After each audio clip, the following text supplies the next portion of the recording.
How to clear Facebook cache on your phone. Now, it is common for every phone to have a logging moment wherein your phone gets stuck at something or it's just not working as smoothly as it should be.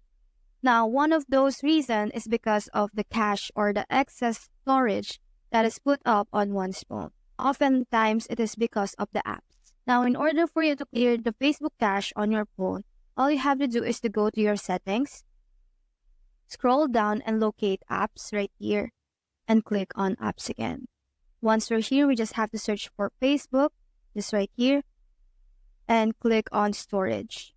Now that we're here, we just have to clear the cache of the Facebook so that it restarts the course of program of that Facebook app as well as the phone itself.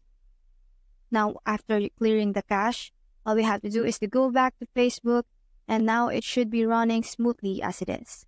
So that's how to clear Facebook cache on your phone. Hope we help.